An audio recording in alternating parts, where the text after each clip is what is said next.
Carte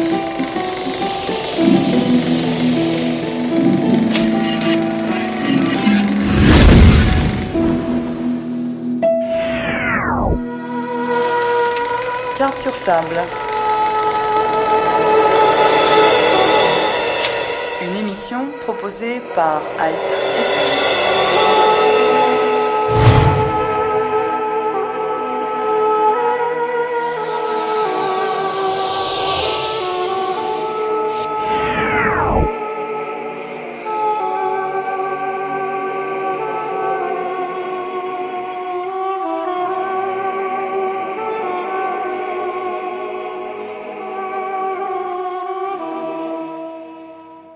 Parmi les nombreuses diasporas arméniennes, celle d'Europe carpatique est particulièrement méconnue, peut-être en partie parce que ces Arméniens de Roumanie, d'Ukraine occidentale et de Pologne ont depuis longtemps été assimilés. L'historien Claude Moutafian s'est penché sur l'histoire de ces communautés arméniennes pour répondre à certaines questions. Quand et pourquoi les communautés arméniennes se sont installées dans cette région? Quels itinéraires ont-elles suivi? Quel rapport ont-elles eu avec les autres groupes ethniques? Qu'ont-elles apporté aussi aux cultures locales? Et qu'en est-il surtout aujourd'hui dans cette région du monde? Est-ce qu'il y a encore des communautés arméniennes? Est-ce que ces communautés arméniennes sont dynamiques? Alors, toutes ces questions, nous les poserons à Claude Moutafian, notre invité. Bonjour, Monsieur Moutafian. Alors, d'abord, il y a un projet de livre.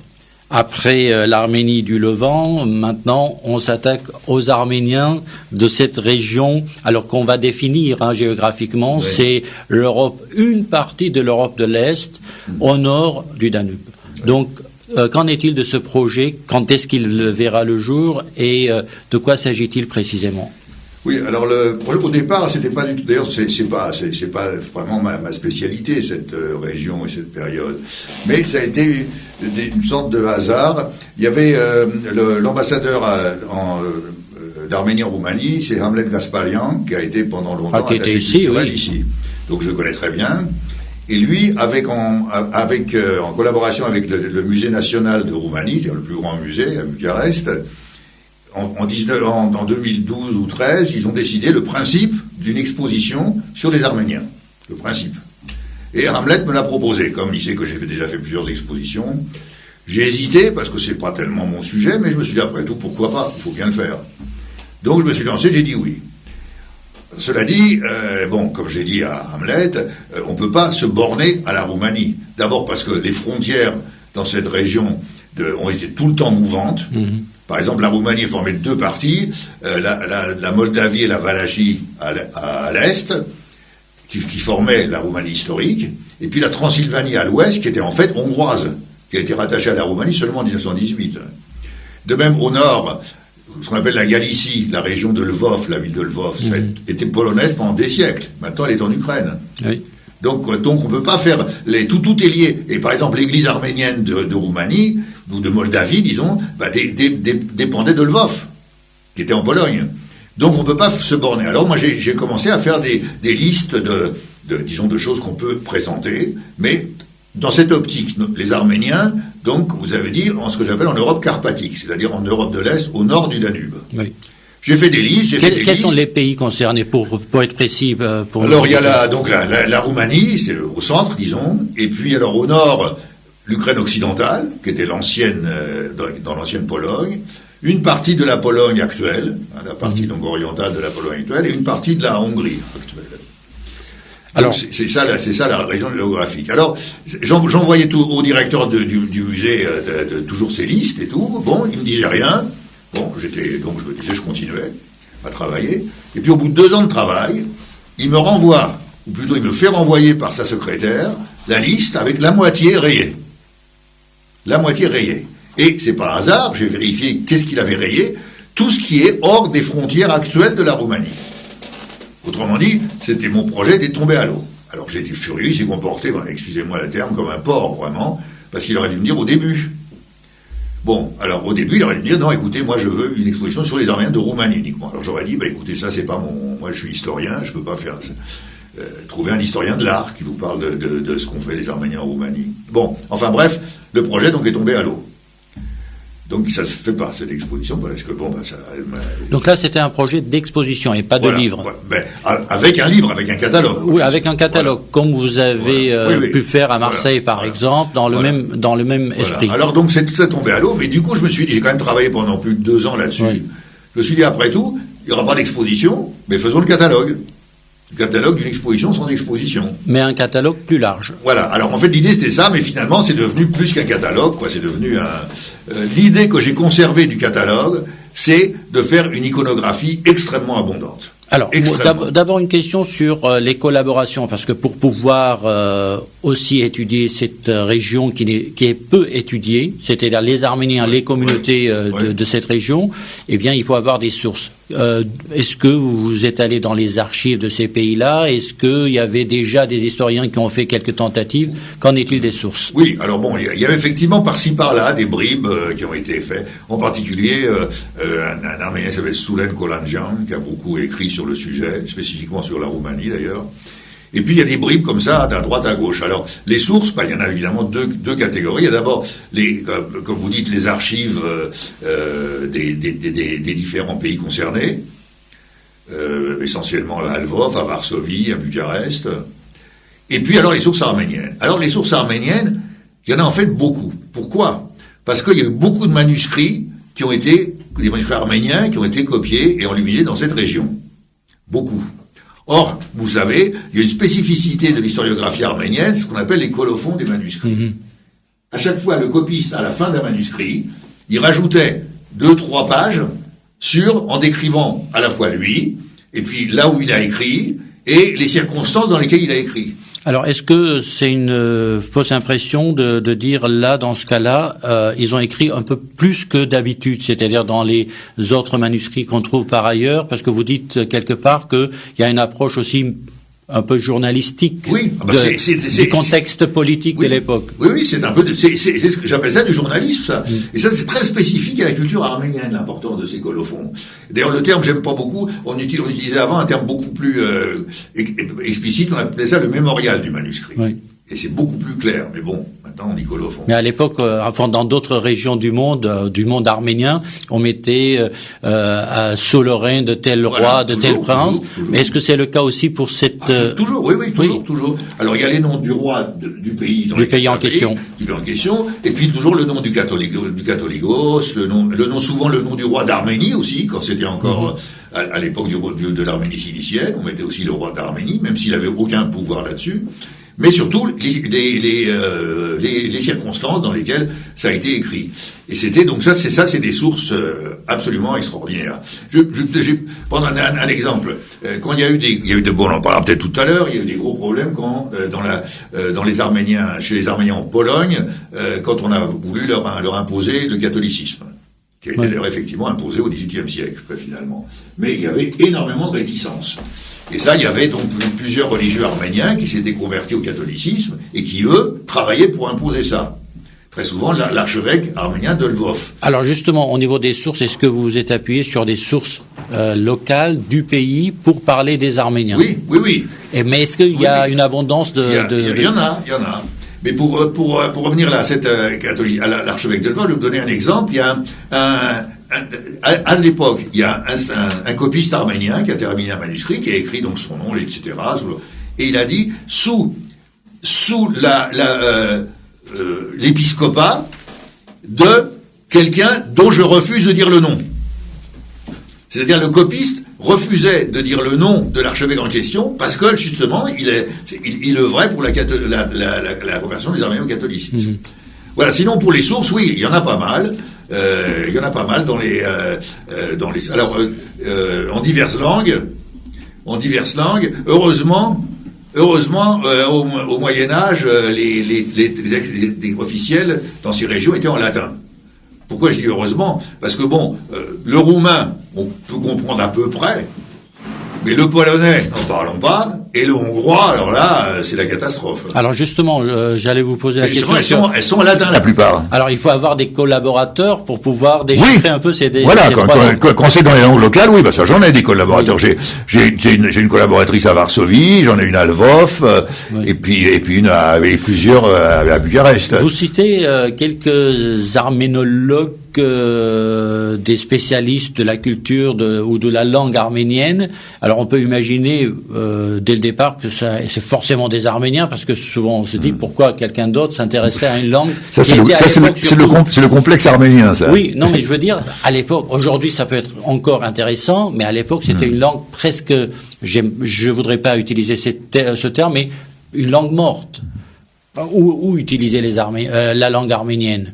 Non, je parle du 17e, oui, 18e siècle. Par exemple, les manuscrits en arménien ont continué à être jusqu'au 17e, 18e siècle, à être copiés. Et alors, quand les arménologues, je vais prendre un exemple en France, un des grands arménologues français qui a beaucoup écrit sur cette région, c'est Frédéric Macler. Frédéric Macler a énormément écrit sur les Arméniens, justement, d'Europe carpatique. Et quand on dit arménologue, c'est forcément quelqu'un qui connaît la langue arménienne. Ah oui, qui maîtrise. Oui, bien sûr, oui, qui maîtrise, qui connaît la langue, qui la maîtrise et qui s'y intéresse, qui l'étudie, absolument. Frédéric Macler en est un exemple, mais il y en a eu aussi beaucoup dans les autres pays voisins. Donc, quant aux Arméniens, à part le nom que j'ai cité tout à l'heure, Soulen Kolanjian, il n'y en a pas beaucoup qui se sont intéressés au sujet en arménien, des Arméniens, que ce soit les Arméniens d'Arménie ou de la diaspora. Donc, c'est un peu, je dirais pas que c'est un sujet vierge, mais c'est un sujet qui a été peu étudié. Et donc voilà, c'est ça aussi qui m'a incité à le faire. Il faut faire connaître. Alors qu'en est-il, parce que là on parle des iconographies, on parle de manuscrits, mais qu'en est-il des monuments? Parce que les Arméniens partout, à commencer par des églises, on va dire, et puis les monuments basiques sur lesquels il y a forcément une inscription. Est-ce qu'il y en a beaucoup dans cette région? Il y en a beaucoup, oui. Soit en Roumanie, voilà. Dédiés à qui, par exemple? En général, c'est à Sainte-Mère de Dieu, aux archanges Michel et Gabriel, c'est ça les principaux sujets, mais il y en a encore beaucoup, et certains en bon état. Aucun n'est vraiment de style arménien, architectural, sauf, la seule exception, c'est la cathédrale de Lvov. La cathédrale de Lvov, c'est une superbe cathédrale, qui elle est entièrement Alors on va revenir à tous ces pays et toute cette région, mais pays par pays, pour savoir quel a été l'itinéraire des Arméniens. Mais d'abord une question: à quelle époque les Arméniens ont commencé à aller vers ces régions-là? Pour quelles raisons ils se sont déplacés? Et d'où est-ce qu'ils sont venus? Ça c'est la question la plus difficile à résoudre, mais c'est presque la plus importante. Quand vous allez maintenant dans cette région, en particulier en Roumanie, les Arméniens, dont la plupart d'ailleurs ne sont plus arménophones, mais ils se considèrent comme Arméniens, sont très fiers en disant: nous, on est des Anetsi, des descendants d'Ani. Ah. Pourquoi? Parce que, alors il y a une vulgate qui est courante, qui est comme quoi, quand les Turcs ont pris Ani en 1064, puis après les Mongols en 1236, tout ça a causé des émigrations. Et les Arméniens de Ani ont traversé la mer Noire et sont allés s'installer en Europe orientale. Ça, c'est ce que j'appelle une vulgate, parce que c'est totalement faux. C'est totalement faux. Mais évidemment, comme ça, alors là, ils vont pas être contents, les Arméniens de là-bas, en lisant ça, parce que du coup, ils pourront plus dire qu'ils sont des Anetsi. Mais ils sont d'où ailleurs? Alors, pourquoi ils sont allés là? Quand et comment? D'abord, la meilleure preuve du fait qu'ils sont pas partis d'Ani, c'est que les voyageurs occidentaux qui sont passés à Ani après les invasions turques ou mongoles parlent toujours d'une ville florissante. Par exemple, le missionnaire flamand Guillaume de Roubrouck, qui est allé jusqu'en Mongolie, il est passé à Ani, il était émerveillé par la ville, et c'était en 1250 et quelques. C'est-à-dire après le passage des Turcs et des Mongols. C'était encore une ville florissante. Donc il n'y a pas eu d'émigration massive. Et le seul historien contemporain de la prise d'Ani par les Turcs, c'est Aristages Lastivelsi, qui ne parle pas du tout d'émigration. Tout ça, les sources les plus anciennes qui parlent de ça, c'est au XVIIIe siècle, donc alors, très tardif. Je vais passer à votre autre spécialité, c'est la Cilicie. Après la chute d'Ani, est-ce que c'est pas ça qui a causé aussi le départ vers la Cilicie? Voilà, il y a eu, oui, ça a accentué. Il y a eu effectivement une certaine immigration depuis l'Arménie, mais pas massive. Mais essentiellement vers la Cilicie. Oui, mais essentiellement vers la Cilicie. Alors, pourquoi pas aussi vers cette région-là, puisque quand même en Cilicie ils n'étaient pas 3000, c'était. Non, mais attendez, il y a une différence, c'est qu'en Cilicie il y avait déjà beaucoup d'Arméniens, sous suzeraineté byzantine, mais arméniens, ce qui n'était pas du tout le cas en Europe carpatique. Alors, qu'est-ce qu'il fallait, quel était le chemin à prendre? Il fallait prendre la mer pour aller là-bas? Alors, donc, autrement dit, l'émigration qu'il y a eu depuis Ani, elle a existé, pas massive, mais elle a existé, elle était essentiellement dirigée vers la Cilicie. Bon. En Cilicie, comme vous savez, il y a eu ce royaume qui a été, puis après, au XIVe siècle, qui est entré en décadence, jusqu'à sa chute en 1375. Mais pour aller vers l'Europe de l'Est. Alors, pourquoi ils sont allés en Europe de l'Est? C'est ça qui est important. Pourquoi? La raison, elle est en Crimée. Pourquoi? La Crimée était sous domination des Mongols, ce qu'on appelait le royaume de la Horde d'Or, mongole, l'Asie centrale. Mais les Mongols ont donné l'autorisation aux Génois de s'installer sur la côte sud de la Crimée. C'est une question de commerce. Et d'y commercer. Bon. Or, les Arméniens avaient des très bons rapports avec les Génois. Mais pourquoi? Sûrement pas ceux d'Ani. Les Arméniens d'Ani connaissaient pas les Génois. Mais ceux de Cilicie. Grâce au commerce méditerranéen. Donc, quand la situation a commencé... On parle de quelle période précisément? Là, à partir de la décadence du royaume, quoi. D'accord.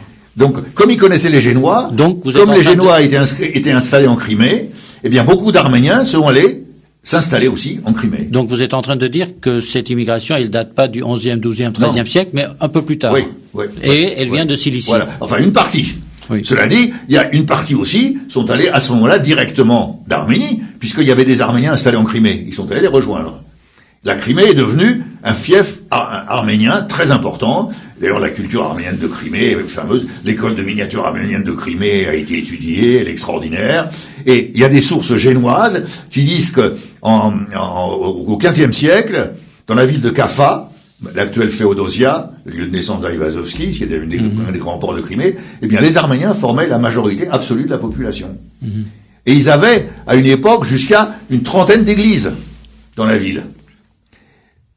Donc, c'était une population extrêmement importante. Et c'est ensuite, quand en Crimée, les conditions se sont dégradées, d'abord avec l'islamisation des Mongols, puis ensuite avec la menace turque, les Turcs ont pris Kaffa en 1475, petit à petit, ces Arméniens sont allés. Mais ils sont allés où? Eh ben, ils sont remontés au nord. Mais pas en Roumanie directement, comme on le dit. Ils sont remontés au nord, en suivant les vallées des fleuves, ils sont montés par Kiev et par ce qu'on appelle la Galicie, c'est-à-dire la région de Lvov, qui était à l'époque en Pologne. Alors, Kiev, aujourd'hui, tout le monde sait, depuis la crise entre la Russie et l'Ukraine, et surtout ces mouvements du Maïdan, donc Kiev, c'est la capitale de l'Ukraine. Est-ce qu'on peut dire que aujourd'hui encore, il y a une présence arménienne? Je ne parle pas de la présence post-soviétique ou de la période soviétique, mais avant. Est-ce qu'il y avait des Arméniens au 19e, début 20e? À Kiev, ça s'est vidé assez rapidement parce qu'ils sont allés justement plus au nord, en Galicie, là où il y avait qui était le fief des Arméniens. Et quand on dit ils sont allés, c'est quelques personnes qui s'installent et puis les autres les suivent. Il y a un chef qui leur dit voilà la voie à prendre. C'était ce qu'on appelle les voies commerciales. C'était ce qu'on appelle les voies commerciales. C'était en général les vallées des fleuves, le Dniestre et le Dniepr. Ils suivaient les vallées des fleuves et ils s'installaient et ils commerçaient. Et là où ils s'installaient, est-ce que la première chose qu'on peut imaginer aujourd'hui, c'est de construire une église? Oui, il y a deux choses qui sont en prioritaire: construire une église et fonder ce qu'on appelle un scriptorium. C'est-à-dire un lieu pour copier des manuscrits. Donc, s'il y a une école, une église, je pensais aussi à l'école. Oui, c'est à peu près ça. Aussi, bien sûr, s'il y a une église, c'est que forcément, il s'installe dans la durée. Voilà.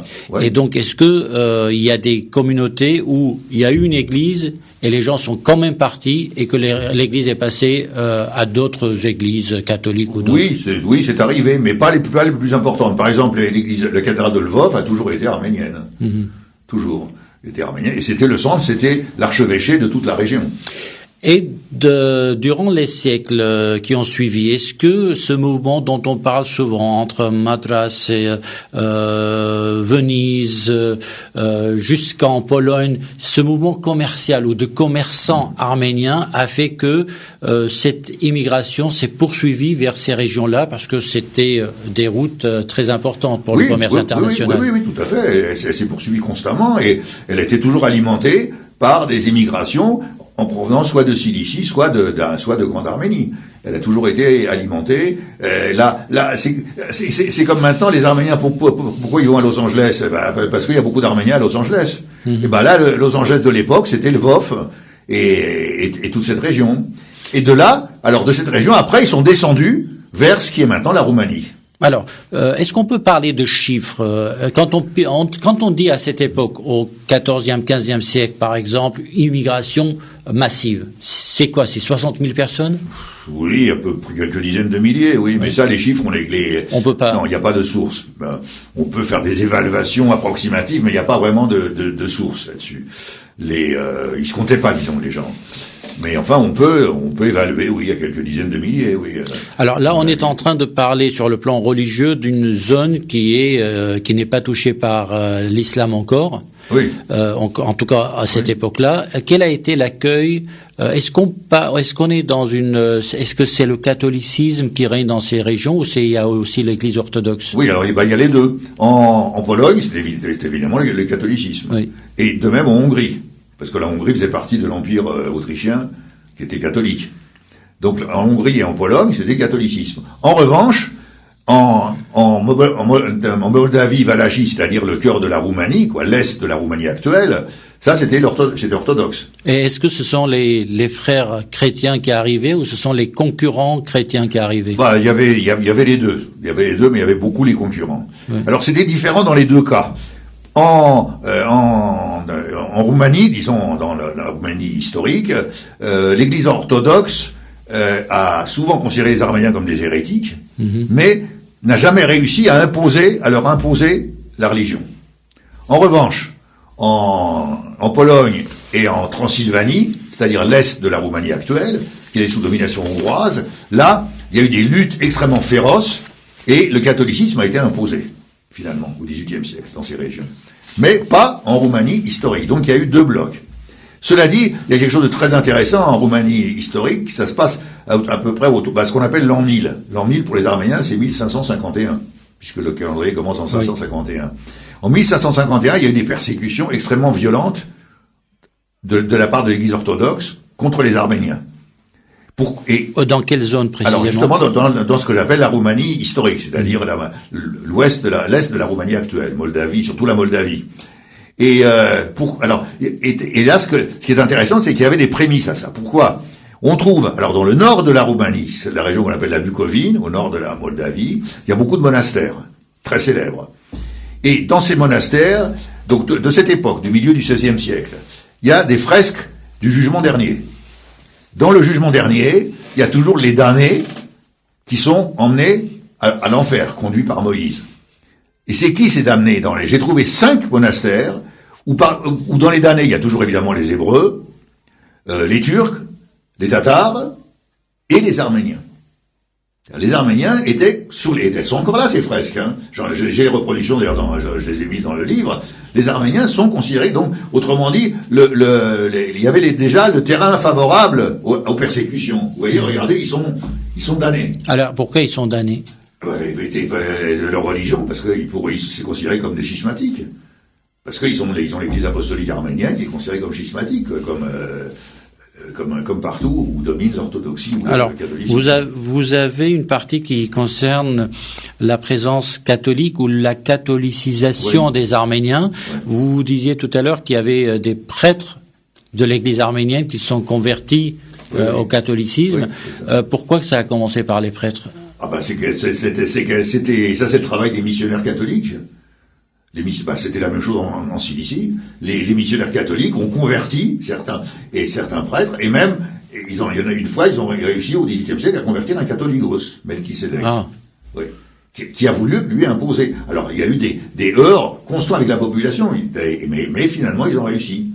Donc, en Transylvanie et en Pologne, ça. Mais pas en Moldavie. Parce que là, c'était l'Église orthodoxe. Alors justement, les églises qui ont été construites, elles sont devenues des églises catholiques avec l'architecture arménienne? Non, elles n'avaient pas l'architecture arménienne, à part Lvov. D'accord. Mais elles sont restées arméniennes, mais arméniennes catholiques. Mais arméniennes quand même, mais arméniennes catholiques. Alors, c'est intéressant quand même parce que les Arméniens catholiques ont quand même conservé le rite oriental. Et donc, c'est pas une catholicisation totale, si vous voulez. Alors, vous parlez de deux diasporas dans cette région d'Europe carpatique, l'une plus au nord, l'autre plus au sud. Vous avez évoqué le cas de la Crimée. Est-ce que ces communautés, on pense à la diaspora aujourd'hui, quand on pense qu'au XXIe siècle, on n'a pas assez de contact, les diasporas entre les unes avec les autres, on imagine mal comment ça pouvait se passer à cette époque-là dans cette région du monde. Mais quand même, est-ce qu'il y avait quelque chose qui liait les unes les diasporas les unes aux autres?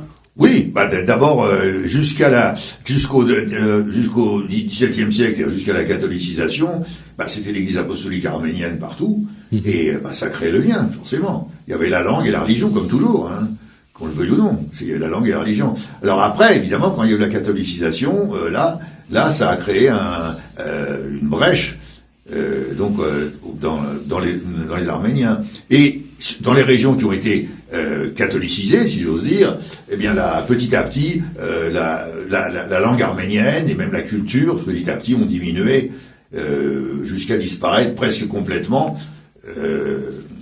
à part maintenant un renouveau qui a eu lieu récemment. Mais donc, ça a été extrêmement... l'assimilation, disons, grosso modo, a été favorisée par l'assimilation religieuse, quoi. Ça, c'est clair. Alors moi je voudrais revenir quand même aux manuscrits parce que je me souviens d'une émission qu'on avait faite sur d'autres sujets, c'était à l'occasion du 500e anniversaire de l'imprimerie arménienne, avec Dikran Kumjian aussi, on a parlé des ornements, on a parlé du type d'impression, les couleurs, mais aussi les couvertures, parfois en argent, des chefs-d'œuvre artistiques. Est-ce que en termes d'esthétisme, on est au même niveau de fabrication et d'expression? Il y a des chefs-d'œuvre, oui. Il y a beaucoup de chefs-d'œuvre. Parce que c'est tout ça est passé par la Crimée. Là, il y a eu cette fabuleuse école de miniaturistes en Crimée. Et l'école s'est propagée. Il y a des manuscrits absolument superbes. Et puis... il y a énormément comme je vous dis, la présence arménienne se traduisait tout de suite par une église et un scriptorium. Alors le scriptorium, on pense aussi peut-être au 5e siècle, on a commencé par les traductions. Est-ce que ce travail de traduction s'est poursuivi? C'est-à-dire que qu'est-ce qu'on réécrivait? Est-ce que c'était la Bible? Est-ce que c'était des travaux d'étrangers? À peu près plus de la moitié, c'est des évangiles. Plus de la moitié, peut-être même les 3/4. Mais c'est évident que tous ces manuscrits, comme les évangiles, sont pas intéressants pour le texte. Le texte, c'est toujours le même. Mais ils sont intéressants pour les ornements, les miniatures et les colophons, surtout. Et les colophons. Ça, c'est absolument fondamental. Les colophons qui permettent ce sont ces colophons aussi qui permettent de suivre la progression géographique des Arméniens. Alors, est-ce que il y a eu des personnalités, je ne parle pas de Daïvazovski plus tard, mais durant tous ces siècles-là, de personnalités arméniennes qui ont marqué non pas la vie communautaire seulement, mais aussi la vie nationale du pays où ils se sont trouvés? Oui, il y en a eu. Je vais vous prendre un exemple. Pendant longtemps, la Moldavie et la Valachie ont été sous suzeraineté ottomane. Mais attention, pas intégrées à l'Empire ottoman, comme la Bulgarie. Mais c'est-à-dire qu'il y avait un chef qui s'appelait le voïvode, et ce voïvode était sous suzeraineté ottomane, mais tant qu'il payait le tribut tous les ans, il était tranquille. Les Ottomans n'ont jamais essayé, contrairement à la Bulgarie, d'imposer la religion ou la langue ou quoi que ce soit. Bon, donc ce voïvode était un local. Et il y a eu alors un célèbre voïvode arménien qui s'appelait Ion Voda. Voda veut dire le voïvode, et Ion, c'est Jean. C'était donc un Arménien, là toutes les sources roumaines le disent, c'était un Arménien, mais qui a... alors c'est intéressant parce qu'il a deux surnoms en roumain. Il a un surnom, c'est Ion Voda le cruel, et un deuxième, c'est Ion Voda le brave. Parfois, c'est la même chose. Ça. Il faut être... Parce qu'en fait, c'est vrai qu'il était extrêmement. Il a voulu lutter contre l'influence des nobles, qu'on appelait les boyards, les nobles, et de l'Église. Il était du côté du peuple, ce qu'on appellerait maintenant. Et donc, au bout de 2 ans, les boyards l'ont trahi, ils l'ont livré aux Turcs, parce qu'il a combattu les Turcs. C'est pour ça qu'il était brave. Mais il était trahi par les boyards, qui l'ont livré aux Turcs, et il a été écartelé par 4 chevaux. Tous les Turcs. Au bout de 2 ans. Mais il est resté dans l'histoire comme un personnage extrêmement populaire. Parce que justement, c'est la première fois qu'il y avait un voïvode qui se mettait du côté du peuple. Alors justement, vous posez la question dans l'introduction sur ce que les Arméniens ont pu apporter à d'autres communautés ethniques ou aux pays dans lesquels ils ont vécu pendant ces années-là. Quel a été l'apport culturel, politique, commercial des Arméniens? Commercial, c'était énorme. C'était, par exemple, une des spécialités arméniennes, c'était les tanneurs sur le cuir. C'était pratiquement tout que des Arméniens. Il y avait aussi l'élevage. Ils passaient d'ailleurs les frontières d'une à l'autre et tout, avec des troupeaux de bétail. C'était bon. Ensuite, ils ont eu aussi un rôle de construction. Là, l'Europe carpatique, c'est le seul endroit dans toute l'Europe où il y a non pas une ville où il y a beaucoup d'Arméniens, mais une ville fondée par les Arméniens. Laquelle? Ça, c'est en Transylvanie, elle s'appelle maintenant Gerla, c'est en roumain, mais en hongrois, puisque jusqu'en 1918, c'était la Hongrie, c'était Szamosújvár, en hongrois, et elle avait aussi un nom allemand, puisque c'était jusqu'en 1918 dans l'Empire autrichien. Et ce nom allemand, qu'on trouve sur les cartes, c'est Armenierstadt, c'est-à-dire la ville des Arméniens. Et quand on dit ils ont fondé la ville, ça veut dire quoi? La ville était vide ou presque vide? Il y avait une prison là, c'est tout. D'accord. Il y avait une prison, et les princes de Transylvanie ont donné aux Arméniens l'autorisation de fonder une ville pour commercer. Qui dirigeait les communautés? L'Église? Oui, que l'Église. Essentiellement, oui, essentiellement. Il n'y avait pas des princes, des leaders. Il y avait une noblesse aussi, oui. Il y avait une noblesse aussi, mais c'était une direction en fait assez floue, assez vague. C'était vraiment des commerçants. Alors, ce qui est intéressant de savoir aussi, c'est pourquoi ils sont arrivés en Transylvanie. Eh bien, la Transylvanie donc est séparée du reste de la Roumanie par justement la chaîne des Carpates. Or, les Arméniens étaient essentiellement en Moldavie. Je vous ai parlé de persécution en Moldavie. Eh bien, c'est essentiellement la plus importante était en 1672, quand il y a eu des persécutions en Moldavie. Qu'est-ce qu'ils ont fait? Ils ont franchi les Carpates. Ils sont passés de l'autre côté, à l'ouest. Et là, il y avait des princes protestants, qui s'appelaient les princes Michel Apafi, des princes protestants, qui eux, comme ils étaient protestants dans un pays catholique, ils ont bien accueilli des non-catholiques qui venaient, les Arméniens. Et ils leur ont offert de s'installer, toutes les facilités pour s'installer. Et c'est là que plus tard, en 1700, eh bien, ils ont fondé cette ville alors en arménien, Hayakarak. En allemand, Armenierstadt. Alors, sous l'Empire ottoman, en Turquie, les Arméniens ont vécu, on va dire, il y avait de la discrimination, il y a eu plein de difficultés sur le plan de la fiscalité, des taxes, mais également l'inégalité dans la rue. L'Arménien ne pouvait pas monter sur un cheval alors que le Turc, oui. Il ne pouvait pas porter une arme alors que le Turc, oui. Il y avait toutes ces questions-là. Est-ce que dans ces régions-là, il y avait les mêmes types d'inégalités? Non, il y a eu des discriminations, c'est vrai. Il y a eu de temps en temps, essentiellement quand le dirigeant, c'est-à-dire le voïvode, quoi, avait besoin de se refaire de se refaire une image, quoi. Alors pour plaire à ces sujets, il persécutait les Arméniens. Et ça marchait, quoi. Mais c'était de temps en temps, quoi. Alors justement, ma question, la suite, c'est de dire, est-ce que à cause de la discrimination subie dans l'Empire ottoman, en tout cas dans la Turquie comme on la connaît aujourd'hui à peu près, des Arméniens plus tard ont émigré vers ces régions de l'Europe de l'Est pour avoir un semblant de confort par rapport à leur situation? En fait, alors là, je vais faire bondir pas mal de gens. C'était plutôt même une immigration en sens inverse. Parce que quand le catholicisme a été imposé en Pologne et en Transylvanie, eh bien, beaucoup d'Arméniens refusant la conversion sont passés en Moldavie. C'est-à-dire, c'est le contraire. La Moldavie sous suzeraineté ottomane. Mais Et comme j'ai dit tout à l'heure, et j'insiste beaucoup là-dessus, la Moldavie et la Valachie, donc la partie orientale de la Roumanie actuelle, étaient pendant des siècles sous suzeraineté ottomane, mais il n'était pas du tout persécuté. Et c'est pas du tout comme je répète, l'exemple de la Bulgarie, par exemple. Et c'est pour ça que, par exemple, en Bulgarie, il y a un sentiment anti-turc très fort, et quand vous allez en Moldavie, pas du tout. Les Arméniens de Moldavie vous disent, de la région, vous disent, on a été soumis successivement à 3 empires. L'empire austro-hongrois, l'empire russe et l'empire ottoman. Enfin, pas successivement, ils sont à peu près en même temps. Eh bien, les seuls qui nous ont laissés tranquilles, c'est les Ottomans. Tant qu'on payait c'est tout.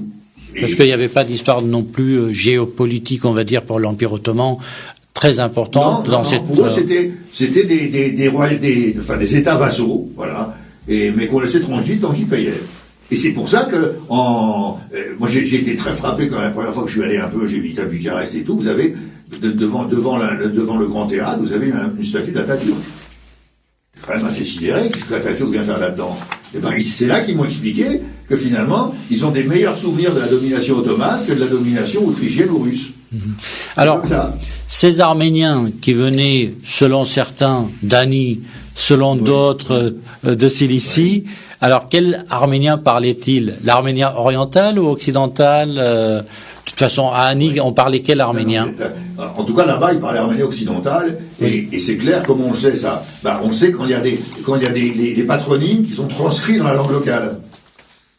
Par exemple, le Dune, il est transcrit D, et non pas T. Oui. Donc c'est la prononciation occidentale.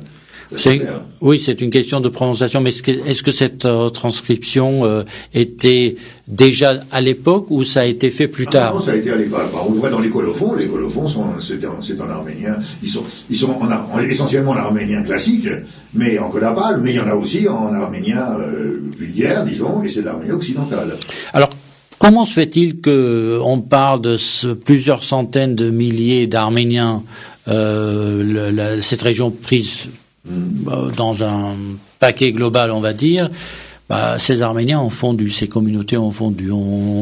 Pendant des siècles, on n'en a plus parlé, comme si elles n'ont jamais existé. Oui, on n'en a plus parlé, mais alors dans toutes les composantes, maintenant il y a un renouveau. Par exemple, il y a exactement 650 ans, en 1365, le roi de Pologne, Casimir le Grand, a issu un décret autorisant les Arméniens, donnant des privilèges aux Arméniens. On a l'original d'ailleurs de ce décret. On a l'original. Donc ça, on considère que c'est la fondation, disons, de la communauté arménienne de Pologne. Eh bien, cette année, c'est le 650e anniversaire, et ça a été fêté à la présidence de la République polonaise à Varsovie. Oui. C'est quand même un fait très important. Et maintenant, alors, les Arméniens de Pologne, dont la plupart ne parlent pas arménien... Alors là, on est en train, juste pour clarifier les choses, on parle de Lvov. Non, maintenant Lvov est en Ukraine. Justement. Donc, mais à l'époque, quand le décret... Le décret était à Lvov. À Lvov, absolument. Voilà. Mais là, il s'agit d'un événement qui a eu lieu à Lvov, voilà. Mais Lvov se trouve aujourd'hui en Ukraine. Donc on le fait à Varsovie. À Varsovie. Voilà. Donc, ce qui veut dire que ça n'est pas un événement lié à Lvov, mais c'est lié au roi de l'époque qui a sorti ce décret. La région était pendant très longtemps était polonaise. Elle est ukrainienne que depuis le XXe siècle. Et pourquoi aujourd'hui les autorités polonaises mettent en avance cette date ou cet anniversaire? Parce qu'il y a un renouveau. Il y a un renouveau de la conscience arménienne en Pologne. Par exemple, ils ont un journal qui s'appelle Avedis et qui est bilingue, polonais-arménien. Et ils ont fondé une fondation qui s'appelle la Fondation culturelle des Arméniens de Pologne, où ils ont rassemblé énormément de matériaux, des documents, des manuscrits, des gravures, etc. La Fondation des Arméniens de Pologne. Mais je vous répète, c'est intéressant parce que la plupart ne parlent pas l'arménien. Alors justement, il y a peut-être maintenant, on va parler de 2 diasporas différentes dans cette région. Celle d'avant l'ère soviétique, et puis celle qui, sous l'Empire soviétique, ce sont les Arméniens qui se sont déplacés. Il y en a qui sont allés faire leurs études à Kiev, à la Polytechnique de Kiev, et puis ils sont revenus en Arménie, et où ils sont partis à Moscou, où ils sont restés sur place. Et puis il y a ceux de Pologne, pareil.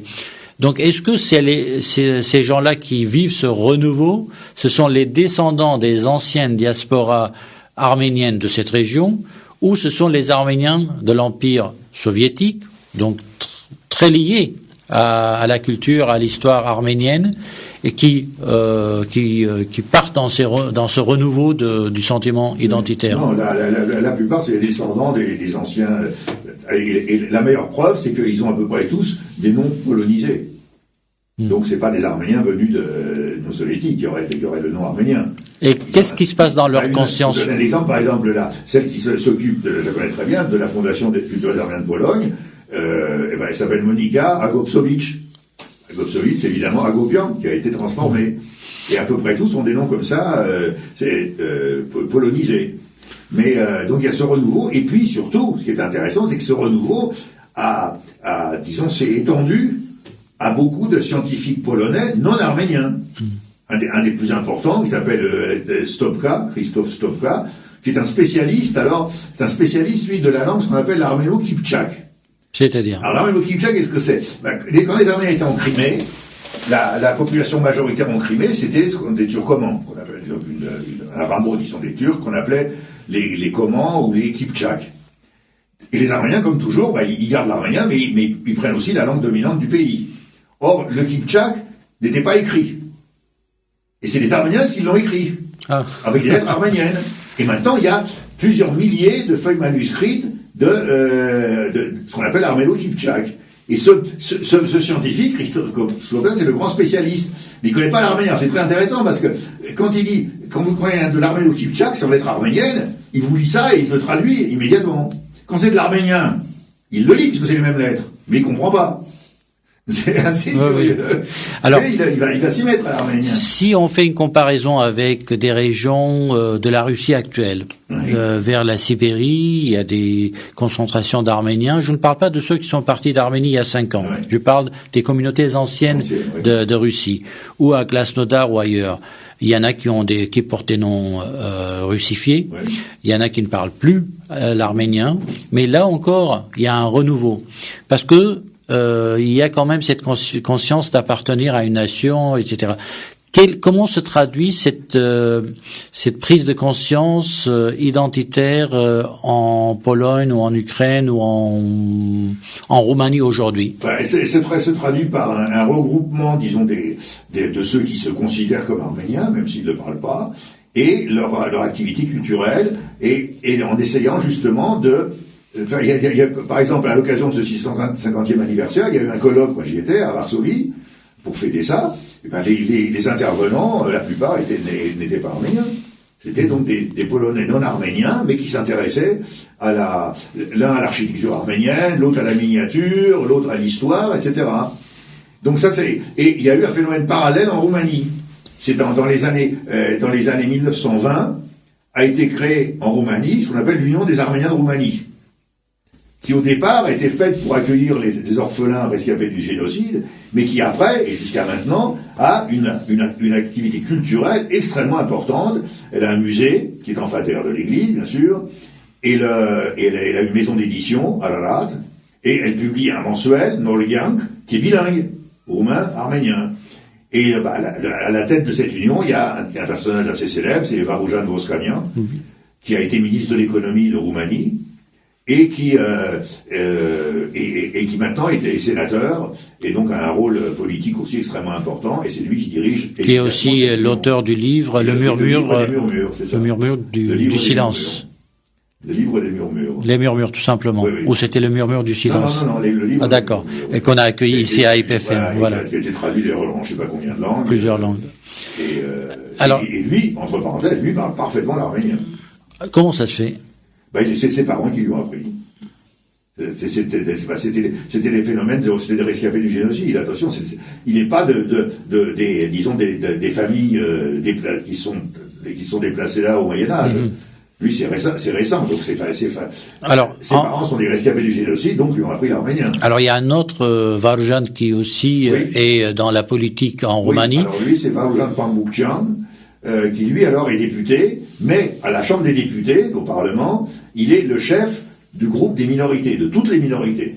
C'est-à-dire, il est le porte-parole vis-à-vis du gouvernement, du groupe des minorités, donc il a un rôle extrêmement important. Alors, justement, aujourd'hui, comment sont perçus les Arméniens dans ces régions-là? La plupart du temps, que ce soit en Orient, en France ou ailleurs, les Arméniens, on peut dire aujourd'hui, pourquoi pas avec un peu de fierté, que c'est des gens, c'est des travailleurs, c'est des gens qui s'intègrent dans leur pays d'accueil, etc. Est-ce que c'est le même Arménien un peu partout? Oui, là c'est surtout en Roumanie. Je vous ai dit, historiquement, la capitale était Lvov, mais maintenant Lvov est pratiquement vidé. Il y en a plus très peu. Il y a la cathédrale, mais il y a très peu d'Arméniens. Et quant à la Pologne actuelle, en fait, les Arméniens, quand on parle des Arméniens de Pologne, pendant des siècles, c'était la région de Lvov, c'était la Galicie. C'était pas la Pologne actuelle, si vous voulez. Donc, mais en revanche, en Roumanie, là, la présence a été continue, constante. Concentrée ou éparpillée? Au départ, elle était en Moldavie, c'est-à-dire dans la partie nord-est. La capitale, la plus célèbre, s'appelait Suceava. Et à côté de Suceava, il y avait, et il y a toujours, 2 monastères très importants. Hajgadal et Zamka. Ils existent toujours dans les environs de Suceava. C'était un centre extrêmement important pour la culture arménienne, Suceava. C'était à côté de Lvov, c'était le principal. Et puis, après, alors quand au milieu du 19e siècle, il y a eu l'union de la Moldavie et de la Valagie pour former la Roumanie, la capitale a été Bucarest. Et à ce moment-là, c'est beaucoup d'Arméniens donc se sont translatés à Bucarest. Mais par exemple, la presse arménienne en Roumanie, elle est née en Moldavie et non pas à Bucarest. Mais il y a aussi le rôle des écoles. On le voit généralement dans la diaspora, l'école a été très importante. Et en Roumanie, il y a eu cette école d'arménologie, donc qui a quand même contribué à cette reprise de conscience. Qu'en est-il des écoles aujourd'hui dans ces pays-là? Il y en a, on le met... des écoles hebdomadaires, des écoles... Oui, c'est des écoles... Pas quotidiennes. Non, il y en a, des écoles, il y a un renouveau des écoles. Vous parlez des arménologues et tout, il y en a un en Roumanie qui a eu un rôle fondamental, c'est Nicolas Iorga. Iorga, c'était peut-être le plus célèbre historien de la Roumanie, il était extrêmement arménophile et il a écrit beaucoup sur les Arméniens. Donc il y en a eu comme ça, il y en a eu aussi en Pologne. Donc il y a eu, l'histoire des Arméniens éveillait l'intérêt des historiens non arméniens, toujours. Le Iorga, c'est évidemment le cas exceptionnel. Et je vous ai parlé tout à l'heure, par exemple, l'équivalent en France de Macler, si vous voulez, à l'époque. Donc il y avait une conscience extrêmement importante. Et ce sont ces historiens ou historiens d'art non arméniens qui ont permis ce renouveau, si vous voulez, parce qu'ils ont maintenu un exemple très précis. Il y a un Arménien célèbre de Roumanie qui est connu sous le pseudonyme de Silouni. Il a écrit énormément. Or, ce Silouni, en fait, il est de Boulis. Il s'appelle en fait Jololian, Hagop Jololian. Il est originaire de Boulis.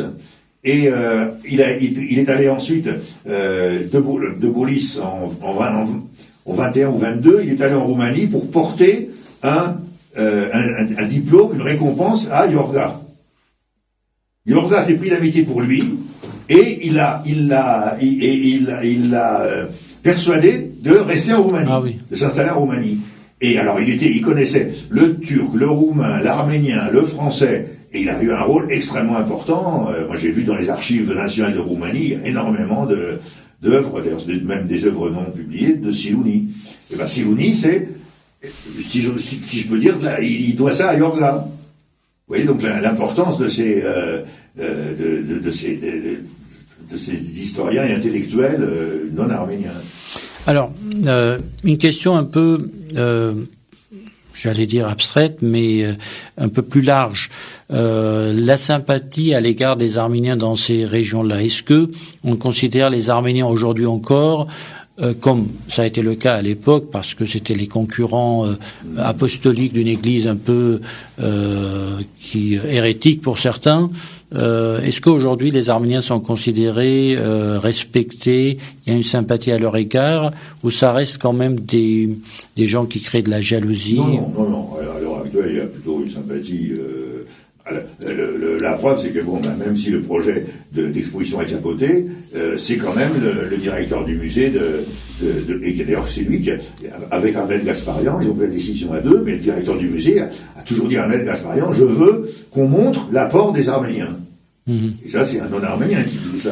Mais sur le plan politique, on peut voir que la sympathie populaire n'est pas toujours préservée au niveau étatique. On l'a vu avec la Hongrie, les liens avec l'Azerbaïdjan. Oui, ça, il y a le, c'est sûr que il y a l'influence turque dans la région, hein, ça c'est clair.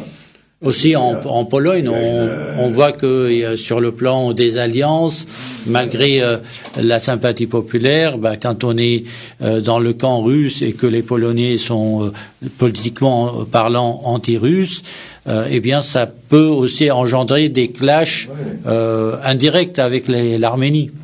Quand l'exposition a été annulée, moi j'ai parlé avec Valoujan, Moscanian, et je lui ai dit, parce que forcément, comme c'était les Arméniens dans la région jusqu'à maintenant, il était obligé d'avoir une petite section sur le génocide, puisque une grande partie des habitants actuels arméniens sont des rescapés des enfants rescapés du génocide. Et j'ai dit à Valoujan, est-ce que tu ne crois pas qu'il y a eu des ordres venus d'Ankara contre cette exposition? Et alors il a eu cette réflexion qui est très cruelle. Il me dit, t'es vraiment naïf toi. Tu crois qu'ils ont besoin de recevoir des ordres pour obéir?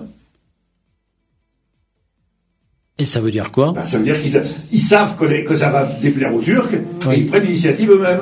L'autocensure. Voilà. Et oui, ça, l'influence turque, elle est là, c'est clair. Hein. Et par exemple, si on prend le cas de la Bulgarie, qui ne fait pas partie, si j'ai bien compris, de cette zone-là, parce que c'est plus au sud. C'est l'Europe balkanique, ça. C'est l'Europe balkanique, mais le cas est très intéressant parce qu'il y a une influence, il y a une détestation, je vais être très crue, une détestation du turc. Et pourtant, les Turcs ont une influence considérable aujourd'hui dans ce pays-là. Même au Parlement, ils ont un groupe parlementaire et une influence sur les choix du Parlement quant à la question du génocide. Alors, la grosse différence, c'est pour ça que le Danube est vraiment, au point de vue des Arméniens, une vraie frontière. Pourquoi? Parce qu'au sud du Danube, la région, ce qu'on appelle maintenant la Bulgarie actuelle, a été très longtemps partie de l'Empire byzantin, puis partie de l'Empire ottoman. Mais partie. Pas vassal, oui. Parti. Et d'où vient d'ailleurs le peuplement des Arméniens en Bulgarie? Eh bien, ça a commencé à l'Empire byzantin. L'Empire byzantin pourquoi il envoyait ses citoyens arméniens en Bulgarie? Pour deux raisons. D'abord pour protéger les frontières, pour utiliser leurs valeurs militaires, et deuxièmement, il envoyait tous ceux qui étaient considérés comme des hérétiques. Il y a plusieurs, qu'on appelle des hérésies, les Pauliciens, les Tondrakites, qui fleurissaient dans l'Empire ottoman, et les empereurs les exilaient en Bulgarie pour s'en débarrasser. Et donc, la différence là, c'est alors qu'au nord du Danube, ça n'a pratiquement jamais fait partie ni de l'Empire byzantin, ni de l'Empire ottoman. Donc c'est très différent. L'évolution était très différente. Et comme je vous ai dit, il n'y a pas eu vraiment de joug turc néfaste en Roumanie, par exemple. En revanche, en Bulgarie, oui. Et c'est pour ça que, comme vous dites très bien, il y a une détestation des Turcs en Bulgarie. Ce qui n'est pas du tout le cas en Roumanie. Alors, on n'imaginerait pas en Bulgarie une statue d'Atatürk.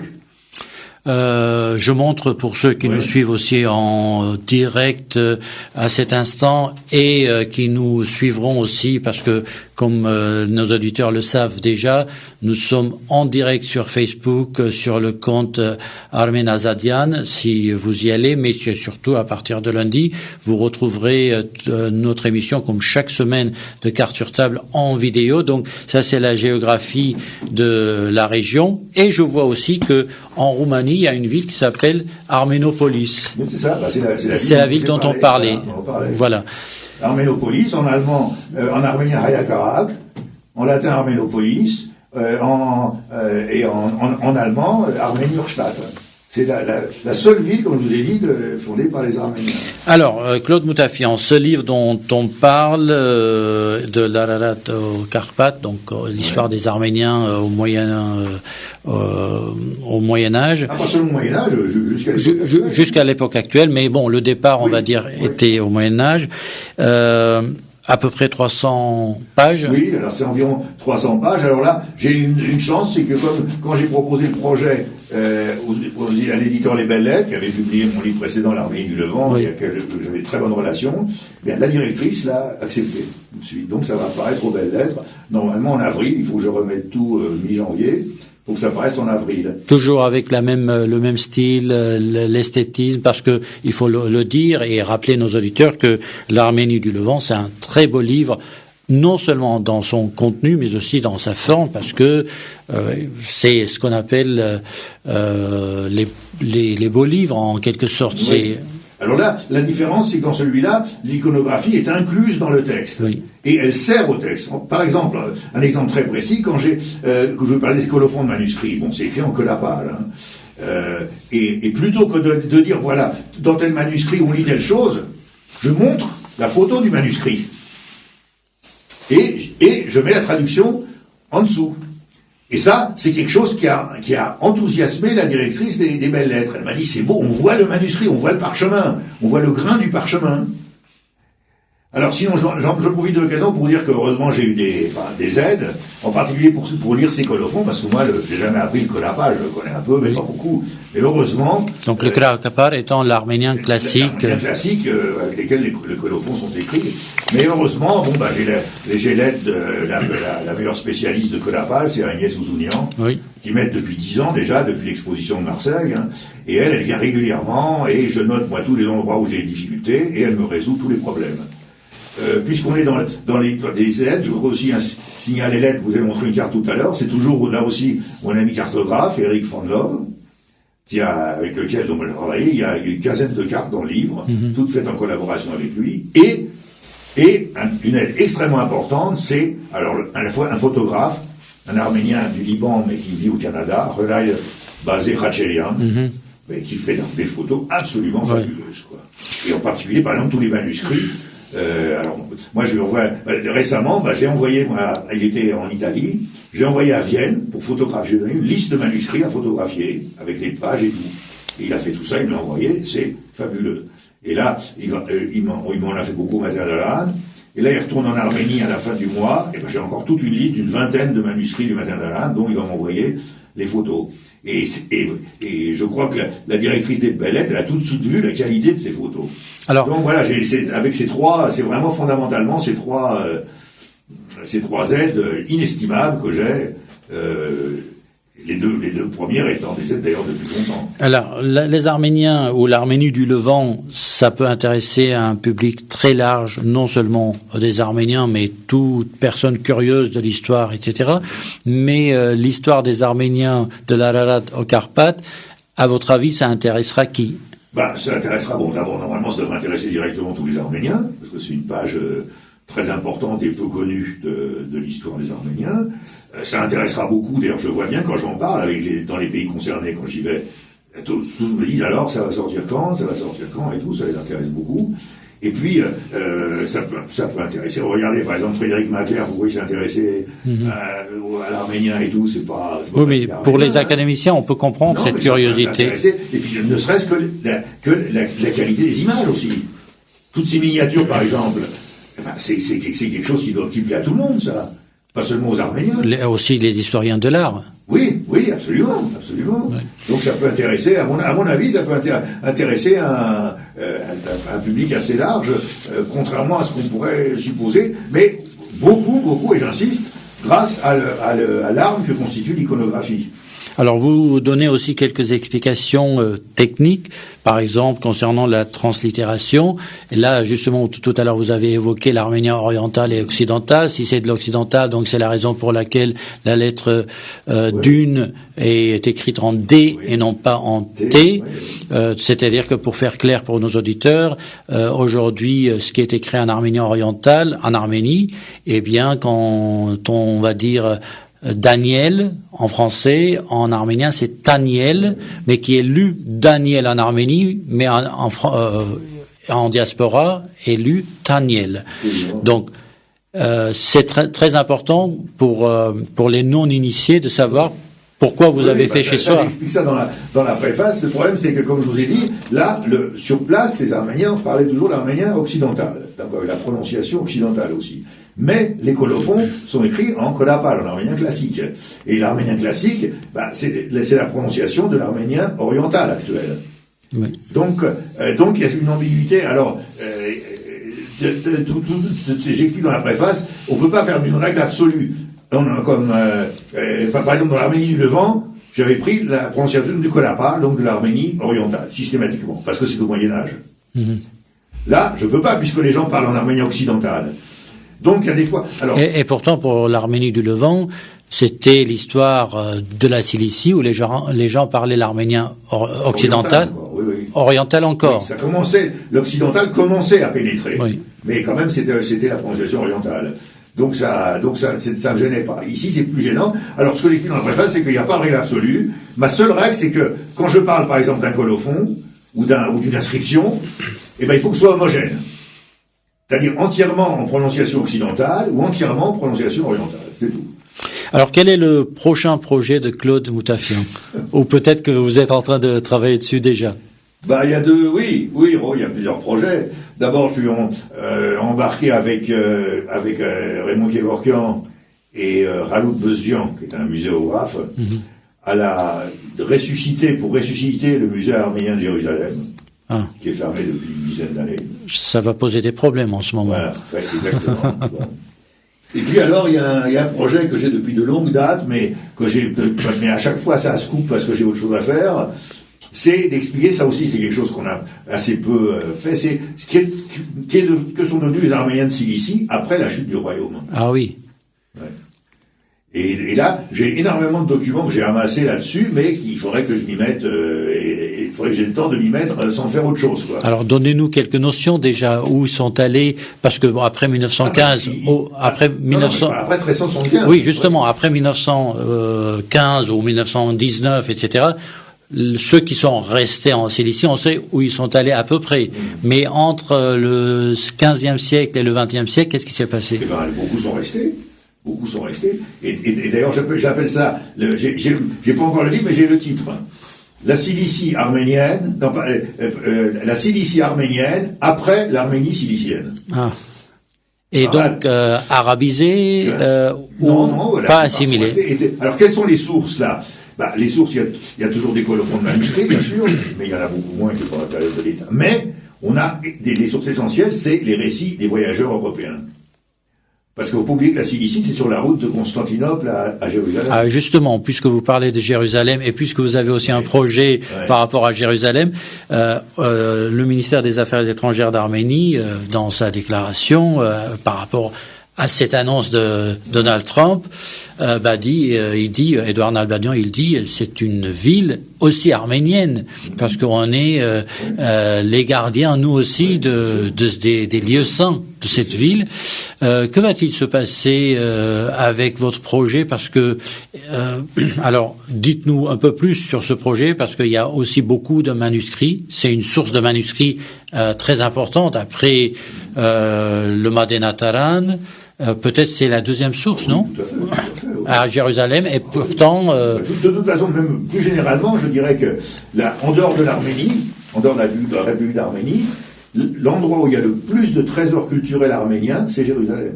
Alors, qu'est-ce que vous comptez y faire? Alors, le problème, c'est que rien n'est montré. Rien n'est montré. Le musée est fermé depuis 15 ans. De toute façon, moi, je l'avais visité à la fin des années 70. Il n'y avait pas grand-chose. Tous les trésors sont cachés. Alors ça, c'est une initiative du patriarche Nouran, qui est récemment, depuis quelques années. Lui, il veut le rouvrir. Est-ce qu'il y a aussi, on l'a entendu ici et là, des chefs-d'œuvre qui sont aujourd'hui dans des musées occidentaux? Oui. Et qui sont partis, on ne sait pas comment. Mais je ne crois pas qu'il y en ait beaucoup. Ils sont enfermés. Ils sont enfermés. Pas perdus. Non, ils sont enfermés. Par exemple, le plus grand miniaturiste arménien de tous les temps, il s'appelait Toros Roslin, il y a 7 manuscrits au monde, dont 4 sont à Jérusalem. Oui. 4 sur les 7. Donc ils sont pas montrés. À ce sujet-là, pour faire le lien avec notre autre sujet, je vais vous raconter une histoire intéressante. L'un des plus célèbres, c'est le manuscrit numéro 251 de Jérusalem, un aussi absolument superbe, où il y a cette fameuse miniature de l'adoration des rois mages, où au-dessus des rois mages, il y a des Mongols. C'est l'époque 1260 de la grande alliance arméno-mongole. Bon, eh bien, ce manuscrit, comment il s'est retrouvé là? Il était perdu, ce manuscrit. Et c'est Constantin Vargatsi, c'est un religieux arménien qui allait être catholicos d'ailleurs, qui, au XVe siècle, a été envoyé en Crimée pour apaiser des querelles religieuses, en Crimée. Et là, il explique, parce qu'il y a un colophon de lui, à la fin du manuscrit de Toros Roslin. Il explique que là, je cherchais un beau manuscrit. Et on m'a dit qu'il y en avait un chez un Syriaque, un Assyrien, qui était en roi. Et il dit, je l'ai acheté, et je suis allé le voir, je l'ai acheté pourtant, et ben voilà, c'est grâce à ça qu'on a ce Roslin. Mais dans ces archives... C'est extraordinaire, c'est grâce à ça, grâce à cet archevêque qui est allé en Crimée pour apaiser les querelles religieuses. C'est comme ça qu'on a ce Roslin. Sinon, il était perdu. Mais il n'y a pas un risque d'abîme dans ces caves, enfin dans ces lieux où se trouvent ces archives, ces manuscrits? Ils sont mal, c'est pas dans les caves, c'est dans les pièces, mais qui sont pas suffisamment sécurisés, c'est clair. Mais ça fait partie aussi du projet. Il faut que ce soit beaucoup plus sécurisé que ça. Comme l'exemple, c'est chez les méquinaristes de Venise, par exemple, où il y a un local totalement sécurisé. Pour ça, quand il y a eu un incendie dans les années 1970 à Venise, aucun manuscrit n'a eu de dégâts. Parce que c'était sécurisé. Mais ça, il faudrait quelque chose d'analogue là-bas. Alors, qui va s'en occuper de ce projet? C'est le patriarche qui va s'en occuper. Il a l'air de vouloir faire, disons, faire une action culturelle. Il faut l'encourager. Et là, il s'agit d'une sorte d'exposition permanente? Ah oui, un musée. Oui. Absolument. Un vrai musée. Et vous pensez qu'il verra le jour rapidement? Il faut combien de temps pour travailler? On espère pouvoir y arriver d'ici 2 ans, mais bon, on verra. Ça dépend de beaucoup de choses. Et puis ça dépend aussi de la situation sur place. Oui. Ça dépend si on sera en Palestine ou en Israël demain. Mais de toute façon, il faut le montrer, oui. Donc c'est c'est un projet. Par exemple, je vous dis, alors ce projet des Arméniens, c'est un projet dont j'avais parlé avec le catholicos Alam, d'Antelias, et lui, il y tient beaucoup, ce projet de la Cilicie arménienne. Après l'Arménie cilicienne, il y tient beaucoup. Et à chaque fois que je vais au Liban et que je le vois, à chaque fois, il me tire les oreilles et il me dit, alors, où ça en est ton histoire? Oui, mais là, j'ai ça à faire et ça à faire. Non, mais laisse tomber le reste et fais ça. Avec l'Arménie, où vous avez été il y a quelques semaines encore, ou il y a 2 mois, vous avez participé à des conférences. Qu'en est-il du travail des historiens sur ces périodes-là? Est-ce qu'il y a une vraie école aujourd'hui d'historiens en Arménie sur cette période de les Carpates, les Arméniens, l'immigration? Sur cette région, non. Non, sur cette région spécifiquement, c'était Solan Kolanjian qui a fait le travail. Non, il n'y a pas de spécialistes sur ce sujet, non, il n'y en a pas. Quels sont les sujets les plus traités aujourd'hui en Arménie? Je dirais un peu, c'est par exemple l'époque Bagrati, par exemple, justement l'époque de la floraison du royaume d'Ani. Ça, il y a des grands spécialistes de ça. Et puis l'Arménie cilicienne aussi. Il y a 2 ou 3 bons spécialistes de l'Arménie cilicienne. Et puis évidemment le génocide et le problème du Karabakh. Et vous rencontrez des oppositions sur l'histoire cilicienne? Il y a des choses sur lesquelles on n'est pas d'accord, oui, bien sûr. Comme quoi? C'est normal. C'est normal. Sur l'exemple le plus précis, c'est quand vous allez à la mairie la nouvelle mairie qui est à Yerevan, sur le fronton, il y a une liste qu'on appelle les capitales d'Arménie. Oui. Les 12. Bon. Les 2 dernières, c'est quoi? Les 2 dernières, par ordre chronologique, c'est Ani et Yerevan. Et 6, où est la capitale d'Arménie cilicienne, elle n'existe pas. Parce que il y a un point de vue que je combats tout le temps, de considérer que c'était une diaspora. C'était pas une diaspora, c'était un royaume. Et d'ailleurs, le roi s'appelait Takarol Amenain Hayot.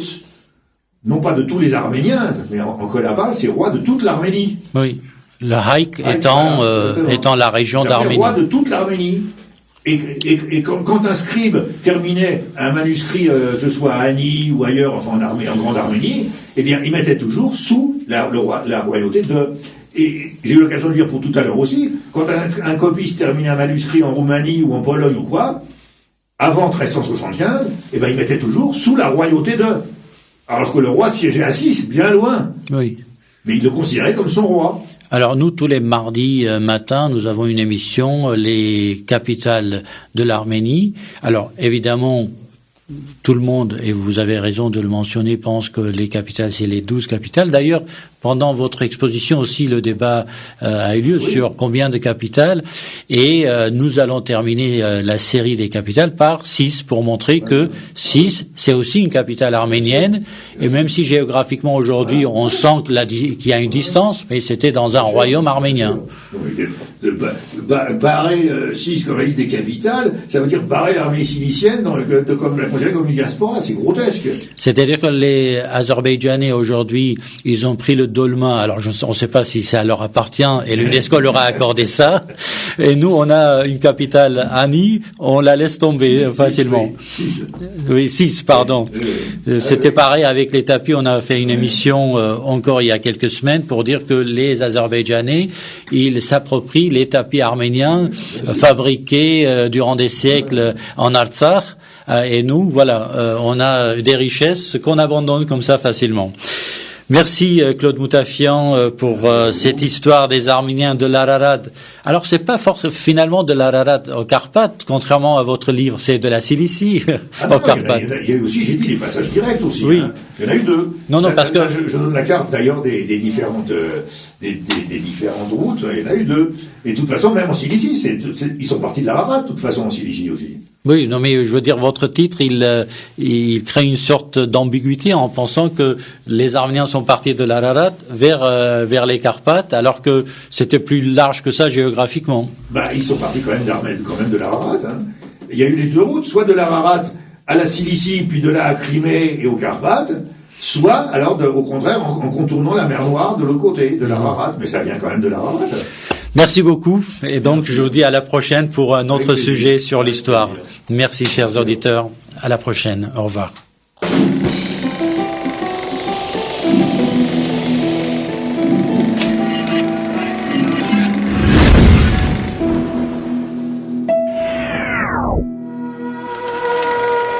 Carte sur table. Une émission proposée par Hype FM.